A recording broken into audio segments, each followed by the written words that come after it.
Hey there YouTube, Chris for the HandyGuard channel, and I'd like to share with you an article that came across my radar from MSN Money.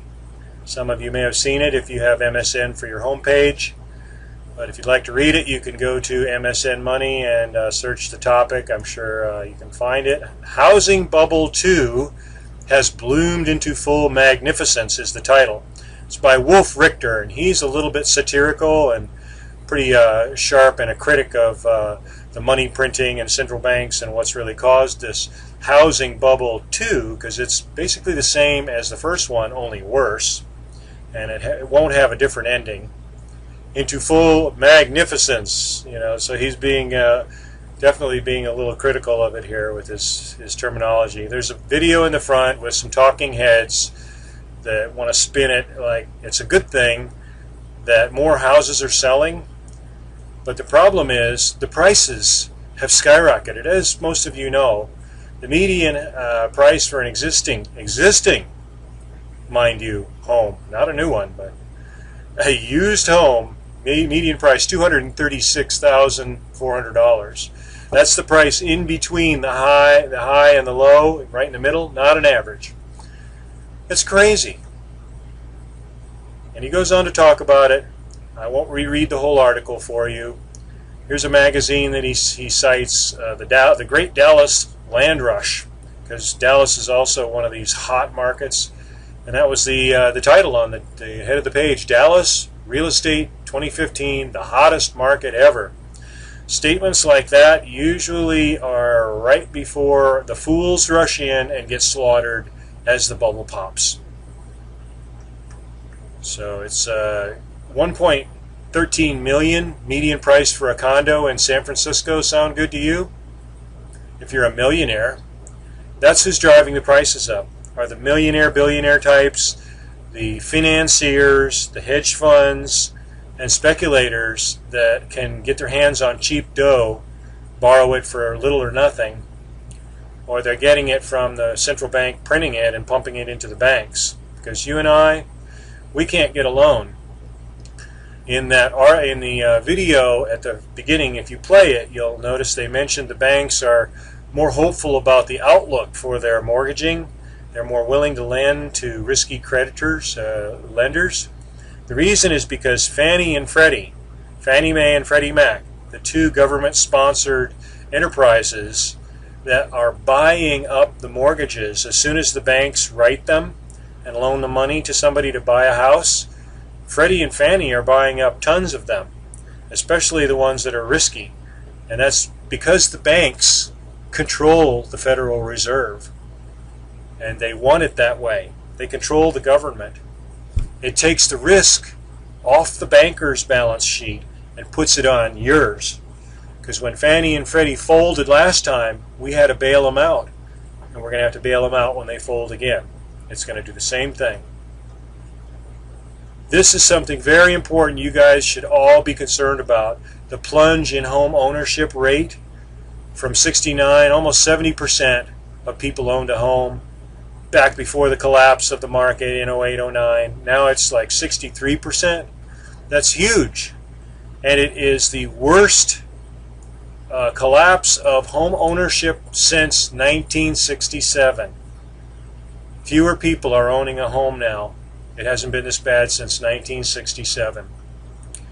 So our economy stinks, and the central banks are why.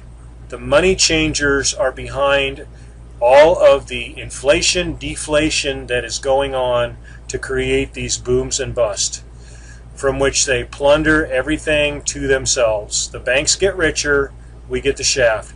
If you're under 35, you're in the worst age bracket for home ownership, when those are the ones that should be creating a new family, starting a house, getting that starter house, the first one that's usually affordable, and they can't now. That's why so many home creations are not happening. The home ownership rate versus rental is another bad metric, because fewer people can own a home. Now they have to rent, and the rents are skyrocketing as a result. More gouging by the rich that own most of these rentals, up 17.6% since 2011. That's not good. That's not the sign of a healthy economy. Now, the party's not going to last much longer. When bubbles get to looking like this picture here, really overinflated, they can pop anytime. The Fed is desperately trying not to pop it by raising interest rates, even though they keep jawboning that they will. They want to any minute now, as soon as they see the economy improve. On and on and on. The truth is they can't raise interest rates, or it's going to go boom.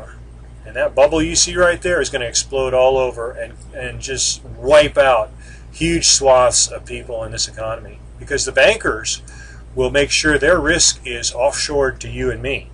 Most of it already is. That's the cooperation of our government with the bankers. Please go to this site, info@themoneymasters.com, and read these quotes of our founding fathers. They're too lengthy for me to read all of them. Some of them are by the framers of the Constitution, as you can see the photos up here, by Jefferson, Madison, Lincoln, and Woodrow Wilson, who signed into law the Federal Reserve Act in 1913. And he was very sorry he did. But the bankers got him elected on the deal that he would sign that bill if he got elected, so he did.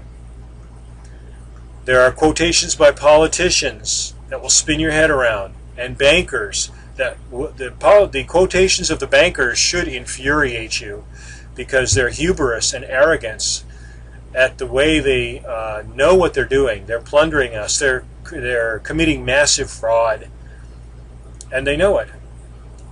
The Rothschilds and others that go on to talk about how they abuse their power to plunder everyone's wealth. Money is the new form of slavery. I'll read you one quote from Madison. History records that the money changers have used every form of abuse, intrigue, deceit, and violent means possible to maintain... Sorry, let me expand this just real briefly here. I didn't realize I may not be showing you... I don't know if it's going to let me... Oh dear, it's not going to let me expand the viewing area that I selected to begin with. So apologies for that. You may not be seeing the full quote here. Try and relocate it a little bit better. Anyway, he says that history records the money changers have used every form of abuse, intrigue, deceit, and violent means possible to maintain their control over governments by controlling money and its issuance. That's your wake-up call. The central bankers, the money changers, the biggest banks in the world who own our central bank, the Federal Reserve, it's a private cartel of banks that have been ripping you off for 100 years, are responsible for the disaster that our economy has become. So wake up, America, start preparing, do whatever you can to spread this information and be aware. Because if the time comes when we can actually do something about it, if you don't know what they've been up to, you may not know really what to do. So we should call them on what they've been up to, and if at all possible, make efforts to wrestle the control of our money away from these bankers before they destroy us all. That's it for the Handguard channel from today. Hope you enjoyed this little interview, review, and go to these websites so that you can read the information for yourself. Thanks again for watching.